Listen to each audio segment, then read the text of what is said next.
2 years ago, may findings akong hernia din. Dapat o-operahan na ako 2 days before my operation, tumakas ako sa Chinese Gen, hindi ako nagtuloy. Buti na lang, itong panty liner na to, blessings talaga siya. Kasi siya yung nag-start na symptoms ko na mag-discharge ako ng yellowish at iba ang smell. Then talagang may pain ako. Biruin nyo, November 1, I can't even bend my knees like that. Talagang yung grabing pain. So nag-start ako noon, November 6, tumakbo na ako sa doctor. Ito na po yun. Ang nakita niya is masyadong makapal ang aking lining. Yung mattress ko, parang 90 years old na mattress ng 90 years old. So yung bleeding ko, baka nagkukos dito sa loob nito. Pero nakita pa rin niya sa loob na meron akong malaking bukol sa left. Ito to, yung pain, grabe pag bumaba, umakyat siya through and through yan, diretso hanggang dito. Then nakita din sa kanan ko, meron din ako cyst, yan. So eto, nung 29, naka 2 weeks na akong gamit ng panty liner natin kasi hindi ko siya hininayang na gamitin. Teka, parang may gusto lumabas. Tapos pumunta ako ng CR. Nung makita ko, biglang, plop, gumano. Sabi ko, teka, ano yun? Baka matris kayong lumabas. Pagtingin, shit, sabi ko, yung sa inodoro namin, yung niya, bowl ng ganyan.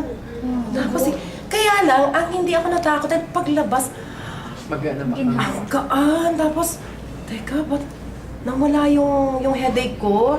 Di balik ako ulit, pinanood ko si Trillanes, ganyan. Ayan na naman, gano'n. Kambal yata yan, sabi niya. Tapos, pagbalik ko, another pluk. Kaya lang, here's another one. Sabi ko, naku, ayoko na yata. Baka mamaya matras ko na talaga yung lalabas. Inangat ko ng brush.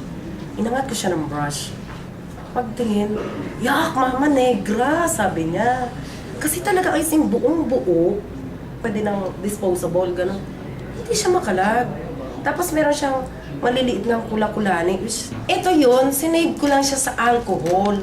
Ang size nito, ganito. Ganito siya talaga pag nilagay mo sa nasa garapon po ito. Kanina, enjoy lang akong dali yung garapon sa school. Parang inaano ko yung mga kasama ko na, tingnan nyo, sabi ko, ito yung tawag dito? Lumabas. O yung lumabas sa akin through the negative anion. Hi! Ako po ulit si Yoli. Ako yung may findings na may pelvic inflammation at saka yung may cyst. And eto po yung dating lumabas sa akin. And now, after 1 month na gumamit ako at talagang masasabi nating bumuti yung kalagayan ko rito sa ating Winalite negative anion strip.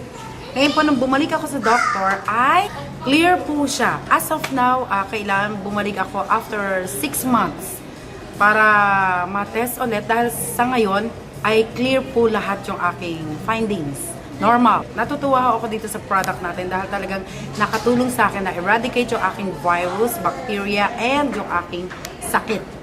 Thank you po.